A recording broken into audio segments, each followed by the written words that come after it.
Channel. এই রোজটা আমাকে সংগ্রাম দিয়েছে আজকে। কি করছো মা? Hello everyone, good morning. তোমাদের অনেক অনেক স্বাগত নতুন একটা ব্লগে। আমি অলরেডি ঘুম থেকে উঠে পড়েছি, তো এখন ফ্রেশ হতে হবে। তো চলো ফ্রেশ হয়ে এসে তোমাদের সাথে দেখা হচ্ছে। ফ্রেশ হয়ে এসে ওদের সাথে একটু খেলছিলাম আমি। তো দেন এই যে স্পেশালি ব্যক্তিটা যে আমার কোলে বসে আছে, যার নাম হানি, ঠিক আছে, ও প্রচণ্ড পরিমাণে রেগে যাও, মানে ওকে খ্যাপাতে আমার প্রচণ্ড ভালো লাগে, খুব ভালো লাগে, কারণ ও রেগে যায় বলে। আর একটা ওর মধ্যে অ্যাটিটিউড সবসময় কাজ করে, তোমরা দেখো ভিডিওটাতে ওর একটা চোখে মুখে সবসময় বিরক্ত প্রকাশ করে, আমার ভীষণ ভালো লাগে ওই জন্য ওকে। আর এটা হচ্ছে স্মোকি, সবচেয়ে সুন্দর বাচ্চা। তারপর ওদের সাথে খেলা শেষ করে আমি আমার নিজের বেডটা ক্লিন করছিলাম। বেডটা অর্গানাইজ করার পরে আমি একটু ডাস্টিংয়ের দিকে চলে গেছিলাম, ডাস্টিং করছিলাম। আমার কেন জানি না ছোটো থেকে ঘর গোছাতে, ডাস্টিং করতে, মানে ঘরটাকে সাজাতে ভীষণ ভালো লাগে। তাই এটা আমি ছোটো থেকেই করে আসছি, অভ্যেস হয়ে গেছে এখন এটা করাটা। এটা আমার কাজ, সব কিছু গুছিয়ে রাখা, সব কিছু ক্লিন করে রাখা, আমার এগুলো ভীষণ পছন্দের একটা জিনিস। আর আমি অফ টাইম পেলেই এগুলো করার চেষ্টা করি। দেন তারপরে আমি একটু ফ্রেশ হচ্ছিলাম, কারণ ক্লিন করছিলাম মুখ, কারণ হচ্ছে আমি আজকে একটু স্কিন কেয়ার করব, কি যে আমার মুখে এবং হাতে পুরো বডিতে ট্যান পড়েছে, তো সেটা রিমুভ করার জন্য আমি একটা হ্যাক দেখেছি। তো সেটা রেমেডি দেখার পরে আমি ভেবেছি তো বাড়িতেই করা যাক, কোনো প্রবলেম নেই। তো সেই জন্য মুখটাকে আগে ভালো করে ওয়েট টিস্যু দিয়ে ক্লিন করছিলাম।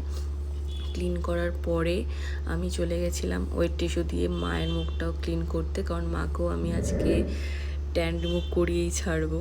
তো সেই জন্য মাকে আমি মুখটা ক্লিন করে দিচ্ছিলাম ভালো করে। দেন আমি স্টার্ট করি আমার প্যাক বানানোটা, রেমেডিটা, যেটা আমি দেখেছি ইউটিউবে।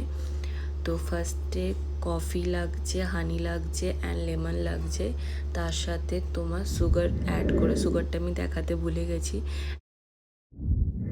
প্যাকটা বানিয়ে সেটা অ্যাপ্লাই করে আমি একেবারে শাওয়ার নিতে চলে গেছিলাম। দেন তারপরে এসে প্রচণ্ড খিদে পেয়ে গেছিলো, আমি লাঞ্চে বসে পড়েছি, লাঞ্চ করলাম। লাঞ্চ করার পরেই আমি ফেসের মধ্যে ময়শ্চারাইজার অ্যাপ্লাই করলাম। ময়শ্চারাইজার অ্যাপ্লাই করার পর আমি একটু রেস্ট নিচ্ছিলাম। দেন তারপরে রেডি হয়ে আমি জিমের উদ্দেশ্যে বেরিয়ে পড়ি, এবং জিমে আমি অলরেডি পৌঁছেও গেছি। তারপরে জিমে গিয়ে আমি ড্রেস চেঞ্জ করে অলরেডি ওয়ার্কআউট করতে শুরু করে দিয়েছিলাম। তার মাঝে মাঝে একটা দুটো ক্লিপস নিয়েছি, যেগুলো তোমাদের সাথে আমি শেয়ার করছি। সব কিছু নিতে পারিনি ক্লিপস। ফাইনালি আমার ওয়ার্কআউট ডান, শেষ করে আমি এখন বাড়ি যাচ্ছি।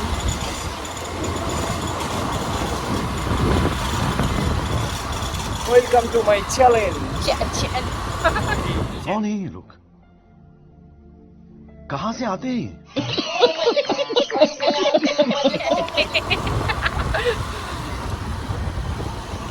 দেন বাড়ি যাওয়ার পথে আমাদেরই বাড়ির কিছুটা আগে একটা মানে বিড়াল বাচ্চা দেখেছিলাম। তো ওকে কেউ ছেড়ে দিয়ে গেছে রাস্তার মধ্যে, আমি জানি না কেন। দেন আমার দেখে খুব মায়া লেগেছে, আমি বাড়িতে নিয়ে চলে এসেছি অলরেডি। তো এসে অলরেডি ও খাওয়াও শুরু করে দিয়েছে। দেন মা সবাইকে ডিনার করাচ্ছিল। কি করব, এই রোজেরই কাজ, ওদের রাত্রের ডিনার রেডি হচ্ছে। ডিনার রেডি হচ্ছে আমার ম্যাঙ্গো হানি স্মোকি, আমার টেংরুল, সবার ডিনার রেডি হচ্ছে। ফাইনালি ওদের ডিনার কমপ্লিট হয়ে গেছে। ঘরে এসে বসে আমি একটু ফ্রেশ হয়ে বসেছিলাম, কারণ আমার ভালো লাগছিল না, আর ভাবছিলাম ডিনার করব কি করব না। তো ফাইনালি ডিসাইড করলাম যে আমি ডিনার করব না, আমি ডিনার না করেই শুয়ে পড়ব, কারণ আমার একটু ভালো লাগছিল না আজকে ডিনার করার জন্য, কেন জানি না। তাই ভেবেছি আমি একেবারে শুয়ে পড়ব। বাট আমি একটা জিনিস দেখাতে তো ভুলেই গেছি। থ্যাংক ইউ সংগ্রাম আমাকে এই রোজটা দেওয়ার জন্য, আমার মনটা ভালো করে দেওয়ার জন্য। Love you. এখন রাতে স্কিন কেয়ার করে আমি শুয়ে পড়ব। তো চলো কালকে দেখা হবে নতুন একটা ব্লগে। Wake up to reality.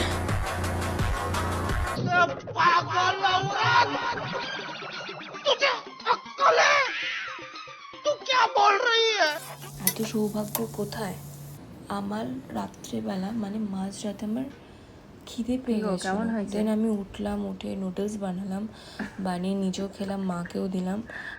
Finally আমার দিনটা ভালো গেছে।